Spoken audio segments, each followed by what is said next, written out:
మీ కుటుంబ శాంతి, ఆరోగ్యం, ఆర్థిక అభివృద్ధి కోసం రుద్రాక్ష మహాపూజలో తప్పక పాల్గొనండి. ఇప్పుడే నమోదు చేసుకోండి.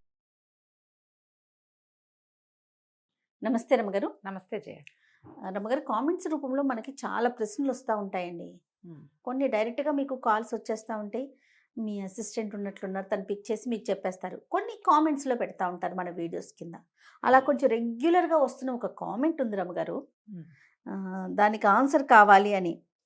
నేను అది అంత పెద్ద ప్రశ్న అని నాకు అనిపించింది, కానీ మీ ముందు ఉంచుతాను, దాన్ని బట్టి మీరు మాట్లాడండి. ఏంటంటే ఆవిడ పేరు చెప్పొద్దని పెట్టారు. భర్త జాడ తెలియకుండా వెళ్ళిపోతే భార్య పసుపు కుంకుమలతో ఉండొచ్చా? ఎన్ని సంవత్సరాల వరకు వెయిట్ చేయాలి? మంచి చెడికి వెళ్ళాలి అంటే దీన్ని బట్టి ఎలా ఆలోచించుకోవాలి? తను ఉన్నాడని భావించాలా, లేడని భావించాలా, ఏ విధంగా ఉండాలి నేను పర్సనల్గా అన్నట్లుగా ప్రశ్న పెట్టారు రమ్మగారు. ఇది అప్పుడప్పుడు ఎదుర్కొనే సమస్య జయ. కానీ ఈ కాలం ఎలాంటి కాలం? వివాహానికి విలువ లేదు. సెకండ్ మ్యారేజెస్ చాలా సహజంగా డివోర్స్ అవుతున్నాయి, లేకపోతే విడో మ్యారేజెస్, ఇవన్నీ మనకి చాలా సహజంగానే జరిగిపోతుంది. తర్వాత రెండోది, భర్తలు గతించిన బొట్టు పెట్టుకోకపోవటము అలాంటివి లేవు. ఏదో కుంకుమ ధరించడం, కుంకుమ కాకపోతే స్టిక్కర్ పెట్టుకుంటాం. ఇదివరకట్లాగా కుంకుమ ధరించడం ఇప్పుడు లేదు కదా. ఏదో స్టిక్కర్, మొహం మీద బొట్టు అయితే పెట్టుకుంటున్నారు. కళ్ళకాంతులు లేనట్టుగా ఉంటారు, ఉద్యోగాలు చేస్తున్నారు, వ్యాపారాలు చేస్తున్నారు, పెద్ద పెద్ద చోట్లకు వెళ్తారు. బోసు మొహాలతో వెళ్ళకుండా బొట్టు పుట్టుక నుంచి వచ్చింది కదా, భర్తకి బొట్టుకి సంబంధం లేదని పెద్ద పెద్ద ప్రవచనకర్తలు పెద్దవాళ్ళు కూడా చెప్తూనే ఉన్నారు. ఎవరెవరి విజ్ఞత, అవకాశం, వాళ్ళ ఆలోచన విధానం అదే తప్పిస్తే పెద్దగా సోషల్గా ఇలాగే చేయాలి అన్న సామాజిక నియమాల వ్యవహారం ఇప్పుడు తగ్గిపోయిందనే చెప్పాలి.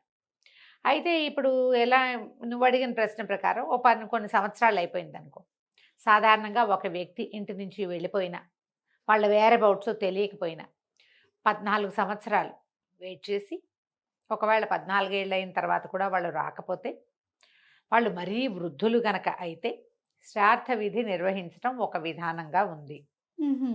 వాళ్ళ వేరబౌట్స్ తెలియదు, ఎక్కడైనా చనిపోయారేమో తెలియదు. చనిపోయాక ఒకవేళ గనక చనిపోయి ఉంటుంటే వాళ్ళకేం జరగనట్టు కదా, ఏం జరగలేదు. ఇది ఎప్పుడు చేస్తారు? ఏదో చిన్నపిల్లలు ఇంట్లో నుంచి వెళ్ళిపోయినప్పుడు, యంగ్ ఏజ్లో ఇలా ఒక 30, 40 వెళ్ళిపోతే కాదు, 70 తర్వాత వెళ్ళిపోయారనుకో, వీళ్ళకి కాలావసానం అయిపోయే అవకాశం ఉంది. ఈ లోపల కొడుకులు కూడా పెద్దవాళ్ళు అవుతారు, మా నాన్నకి ఏం చేయలేదని బాధగా ఉంటుంది. అలాంటప్పుడు నారాయణ బలి అలాంటివి ప్రత్యేకమైన విధానాలు కొన్ని ఉన్నాయి. పురోహితులను సంప్రదిస్తే ఆ విధానం తెలియజేస్తారు. ఆ ప్రకారంగా వాళ్ళ పేరుతోటి ఒక బొమ్మ ఏదో చేసి ఇట్లా ఇది నిర్వహిస్తారు.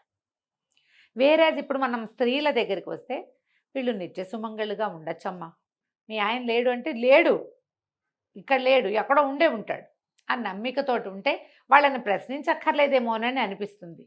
శాస్త్రం ఏం చెప్పింది అంటే, ఏం చెప్పింది, భర్తలు వాళ్ళు ఎక్కడో చోట వాళ్ళ మరణ వార్త తెలియనంత వరకు జీవించి ఉన్నట్లే. మరణం తెలిసిందనుకో ఎక్కడి నుంచి అయినా ఇంకా చేసేదేం లేదు. అవును. ఇక అప్పుడు సుమంగళిత్వాన్ని కొంచెం కాస్త బొట్టు పెట్టుకున్నా పెట్టుకోకపోయినా భర్త వల్ల ఏర్పడిన సుమంగళి చిహ్నాలు ఉన్నాయి కదా, వాటిని తీసేయటమే మంచిది. శుభమో అశుభమో, ఇప్పుడు ఇంట్లోనే ఆవిడ పిల్లల పెళ్ళిళ్ళే, ఆవిడ మన వల్ల ఏవైనా అయితే తల్లే ప్రథమ గురువు, ఆవిడే మన చూసేది. అక్షింతలు తలతో వేయించుకోవచ్చు, మా నాన్న లేడు కాబట్టి మామతో అక్షింతలు వేయించుకోము అంటారమ్మా ఎవరైనా లోకంలో? లేదు కదా, అలా జరగదు కదా. ఎక్కడైనా శుభాశుభాలు మీ సమాజం మీతోటి ఉండేటట్టయితే మీకేం భయం లేదమ్మా, దానికి ఏం ప్రశ్నించక్కర్లా, అసలు అడగాల్సిన పని కూడా లేదు. మీ ఆయన ఎక్కడున్నాడు, ఏం చేస్తున్నాడు, ఆ కాలం చెల్లిందేమో అని అనిపిస్తోంది జయ.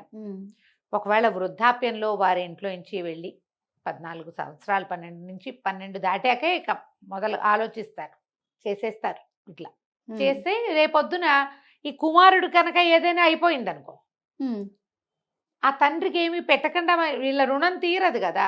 అందుకని ఇలా చేసుకోవచ్చని పెద్దవాళ్ళు చెప్తారమ్మా. ఇది ఈ కాలానికి అంతగా యాప్ట్ క్వశ్చన్ కాదేమోనని నా ఉద్దేశం. మారుతున్న కాలాన్ని బట్టి మనం కూడా ముందుకు వెళ్ళటమే. ఒకవేళ శ్రాద్ధ విధులు అవి నిర్వహించే వాళ్ళు లేరు, నిర్వహించే అవకాశం లేదు, వాళ్ళు ఒప్పుకోలేదు, పిల్లలు ఒప్పుకోలేదంటే, మీకే అనుమానంగా ఉంటే సుమంగళి చిహ్నాలు తీసి పక్కకు పెట్టేసేయచ్చు.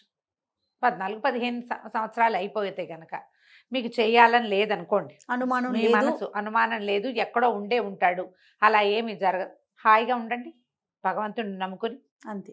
మీ సమాజం అంతా మిమ్మల్ని యాక్సెప్ట్ చేస్తే ప్రాబ్లమే లేదు. వాళ్ళు ఎవరో అన్నారు అని చిన్నబుచ్చుకోదు, అక్కడికి వెళ్ళకండి అంతే. ఉమ్, సులువులో పోతుంది కదా, అంతేగా. ఏం పర్వాలేదు. ఇప్పుడు ఒకళ్ళు నాకు గుర్తుండి ఇలా క్రియలన్నీ చేసేసాక తిరిగొచ్చిన సూచనలు కూడా కొన్ని చోట్ల కనపడినాయి. తిరిగొచ్చిన ఏమంటారు దాఖలాలు. సంఘటనలు, దాఖలాలు కూడా కొన్ని ఉన్నాయి.